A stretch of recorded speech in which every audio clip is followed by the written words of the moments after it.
দিল্লী ব্লাষ্টৰ পিছত আপোনালোকে এটা কথা বুজি পাইছে যে শিক্ষিত হলে সন্ত্ৰাসবাদী নহব তেনেকুৱা কোনো কথা নাই। এটা ধাৰণা কৰা হৈছিল ইমান দিনে আমাৰ বিধানসভাত কোৱা হৈছিল যে এখেতসকল শিক্ষা দীক্ষাত পিছ পৰি আছে কাৰণে এখেতসকল বা এওঁলোকক বিভিন্ন কামত মানুহে ব্যৱহাৰ কৰে। কিন্তু এইবাৰ দিল্লীত যেটো আমি ঘটনা দেখা পালোঁ, অশিক্ষিত লোকে কৰা নহয়, শিক্ষিত লোকে জেহাদ কৰিছে। আৰু শিক্ষিত লোকে জেহাদ কৰাৰ পিছত তাক গৰিহণা দিয়াৰ পৰিৱৰ্তে অসমৰ এছাম লোকে ফেচবুকত স্মাইলি, থামছ আপ, ভাল হৈছে, বিভিন্ন ধৰণৰ মতামত দি আমাৰ ইয়াৰ পৰিৱেশটো বিভিন্ন ধৰণে অৱনতি কৰিবৰ বাবে চেষ্টা কৰিছে। এইখিনিয়ে মানুহ যোৱাকালিলৈকে জুবিন ক্ষেত্ৰত গৈ চাউল দালি নালাগে আন্দোলন কৰি আছিল একেখিনি মানুহে, আৰু বম ব্লাষ্টৰ পিছত একেখিনি মানুহে বম ব্লাষ্টক আদৰণি জনাইছে।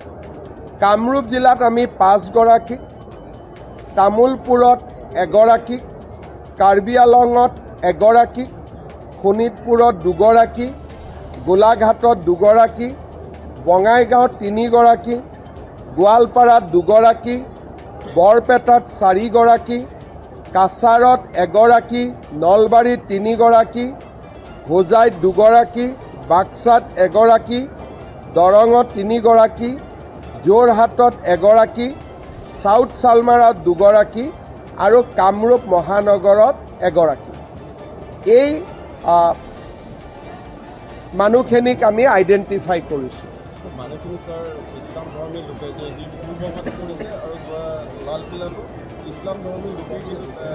মই এইটোকে কৈছোঁ, তেওঁলোকে লালকিল্লাটো বম ব্লাষ্ট কৰিছে, পেহেলগামতো মানুহক মাৰিছে, আৰু জুবিন ক্ষেত্ৰতো তেওঁলোকে চাউল দালি নালাগে বুলি কৈ আছে। মানুহবোৰ একেবোৰে য'ত যেনেকৈ পায় তেনেকৈ আমাৰ জাতিটোক খণ্ড বিখণ্ড কৰাৰ কাৰণে প্ৰচেষ্টা কৰি আছে। ক'ৰবাত বমেৰে নোৱাৰিলে গুলীৰে, ক'ৰবাত গুলীৰে নোৱাৰিলে মাটিৰে, ক'ৰবাত মাটিৰে নোৱাৰিলে জুবিন ক্ষেত্ৰত গৈ চাউল দালি নালাগে বুলি আন্দোলন কৰি এখেতসকলে এই গোটেই পৰিৱেশবিলাক ৰচনা কৰি থাকে। যোৱাকালি মই এটা কথা কৈছোঁ, আপোনালোকৰ বহুতে ফলো কৰিব পাৰিছেনে নাই। যেতিয়া জুবিন গাৰ্গৰ মৃত্যু হ'ল, দুৰ্গা পূজা আহিলে, দুৰ্গা পূজাৰ সন্মুখত প্ৰতিটো হিন্দু পৰিয়ালে জুবিনৰ ফটো লগাই শ্ৰদ্ধাঞ্জলি দিছে। ৰাস আহিলে ৰাসতো একে, লক্ষী পূজা আহিলে লক্ষী পূজাতো একে, কিন্তু তেওঁলোকৰ ইস্তেমাবিলাক হৈ আছে, তাক তেওঁলোকে ধৰ্মসভা বুলি কয়। এখনো ইস্তেমা ধৰ্মসভাততো আমি জুবিন গাৰ্গৰ ফটো দেখা নাই। তাৰ মানে অসমীয়া মানুহে এটা কথা বুজি পাব লাগিব যে সন্দেহযুক্ত মানুহে জুবিনক জীয়াই নাৰাখে, জুবিনক অসমীয়াইহে জীয়াই ৰাখিব লাগিব। চাউল দালি নালাগে বুলি কোৱা মানুহে জুবিনক জীয়াই নাৰাখে।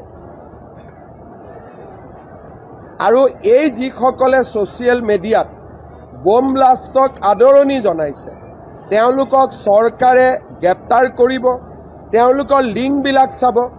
কাৰোবাৰ যদি লিংক বাংলাদেশৰ লগত পাওঁ বা অসমৰ বাহিৰৰ কোনোবা এনেকুৱা ধৰণৰ ব্যক্তিৰ লগত পাওঁ, তেতিয়াহ'লেতো আমি আৰু টাফ একশ্যন ল'ম।